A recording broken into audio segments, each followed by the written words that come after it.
तीन त्रिलोकीनाथ आदिनाथ भगवान के चरणों में अनंत स अनंत स वंदन। चरणाम्बुजे भक्तो वसे हृदयाम्बुजे परमात्मा। कर कमल मा शास्त्रो वसे मुख कमल मा शारदा। नेत्राम्बुजे निर्विकरता नौकार नाभिकमल मा। जिन दत्त चंद्र कुशल चंद्र कांतिमणि सुलोचन गुरु। चरण में भावे करूं वंदना। आत्मप्रिय साध्वी जी, प्रिय श्रद्धांजलि जी की प्रेरणा से शिविर का कार्यक्रम हो रहा है। सम्यक प्रकारे नए नए विराट रूप से आप श्री के हृदय में ज्ञान की सीमा फैला रही हैं।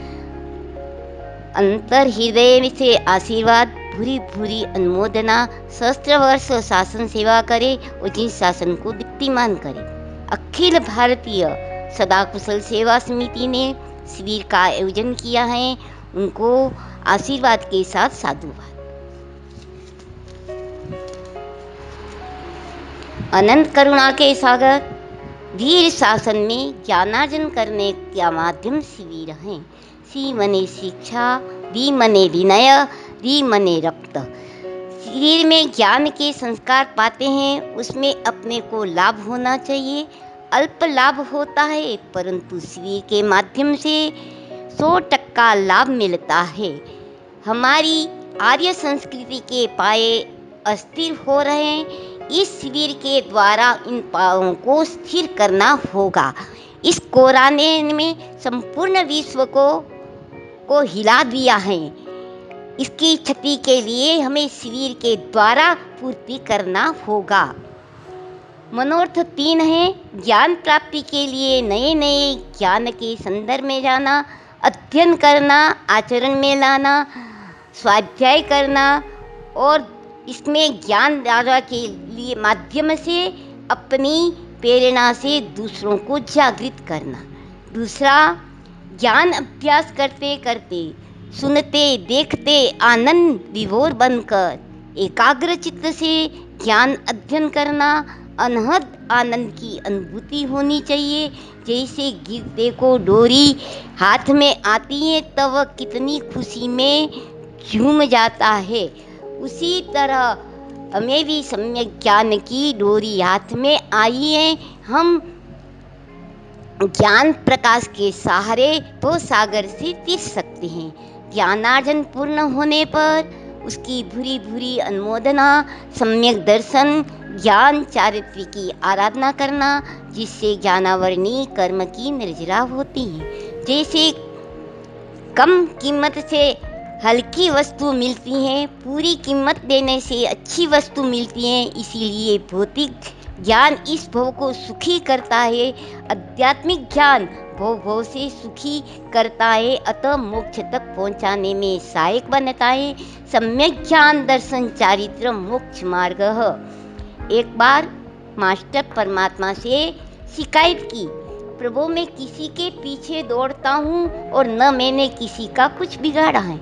मैं अपने में मस्त हूँ, फिर भी न जाने सूर्य देव मेरे पीछे क्यों पड़े हैं। हर रात शांति से बिताता हूँ, किंतु सवेरे होते ही सूर्य देव मुझे नहीं ठहरने देते।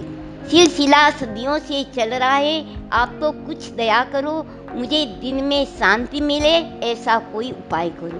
दूसरे दिन परमात्मा ने सूर्य देवता को बुलाया और कहा, दुनिया में सब लोग तुम पर फिदा है। मास्टर अंधकार ने कल तेरी शिकायत की है, वह जानना चाहता है तुम उसके पीछे क्यों पड़े हो। सूर्य ने आश्चर्य के साथ कहा, अंधकार कौन है, मैं उसे जानता भी नहीं हूँ, मैं कभी देखा भी नहीं। एक बार मुझे मिला दो, मुलाकात करा दो, मैं उसके बाद में समझ जाऊंगा। मुझे उसके पीछे नहीं पड़ना है। परमात्मा उसी रात मास्टर अंधकार को कह दिया। उसी दिन से लेकर आज तक ये केस परमात्मा की फाइल में ऐसे ही दर्ज है। मास्टर अंधकार की प्रतीक्षा में सूर्य ने सदियां बिता दी। दोनों आमने सामने नहीं हुए। संकेत स्पष्ट हैं, ज्ञान सूर्य है और अज्ञान अंधेरा है। सम्यक ज्ञान के मार्ग पर चलने पर अज्ञान का अंधकार सभी नष्ट हो जाता है। मानव जीवन मिला बेस्ट, उसका न करो वेस्ट। सम्यक ज्ञान का किया टेस्ट, यही हमारी सदा के लिए रिक्वेस्ट। नमो रिहंताणम, नमो सिद्धाणम, नमो आयरियाणम, नमो अच्छायाणम, नमो लोये सव्व साहुणम, एसो पंच नमोकारो सव पावपणासणो, मंगलानं च सवेसिं परमंगः वै मंगलम्। ओम नमो वाष्पनाथाय विश्वचिन्तामणि अदे इंद्र वैरोट्या पद्मादेवी उदायुधे, शांति तुष्टि महापुष्टि दीदिके दिविदायिने, ओम इंद्रव्याहलवैताल सर्वादि व्याधि व्यासिनी, जयाजिताख्या विजयाख्या पराजितान्वित दिशाम्बालर्गै यक्षि विद्या देवी वीरन्वित, ओं अस्या उषाय नमस्ते लोकनाथ तं चतुष्टि सर्वदा सते भासते छत्रजामरे, श्री शंकेश्वर मंडन पाशजिन कल्पतरु कल्प, सूर्य दृष्टवान्तं पूरमे वंचितं वान्तं, चत्तारि मंगलम अरियंदा मंगलम सिद्धा मंगलम साहु मंगलम, केवली पणतो धमो मंगलम। चत्तारि लोकोत्तमा अरिहंता लोकोत्तमा सिद्धा लोकोत्तमा साहु लोकोत्तमा, केवली पणतो धमो लोकोत्तमा। चत्तारि शरणं पवच्छामि अरिहन्ते शरणं पवच्छामि, सिद्धे शरणं पवजामि साहु शरणं पवच्छामि, केवली पणतो धम्मो शरणं पवजामि। श्रीन्द्रपतिं वसुभूतिपुत्रं पृथ्वीभयं गोतं गोत्ररत्नं, सत्वन्तु देवासुरमानवेन श्रीगौतमो यच्युतवञ्चितं मे, नमाम्यहं जिन्दत्तसूरिं गुणाकरं किन्नरपुच्छपादं, यतिसरं तुष्टिकरं स्वरूपं लवण्यगात्रं भूसौख्यकारं, मङ्गलं भगवान् वीरो मङ्गलं गौतमः प्रभु, मङ्गलं स्थूलिभद्राय जैनधर्मोऽस्तु मङ्गलम्।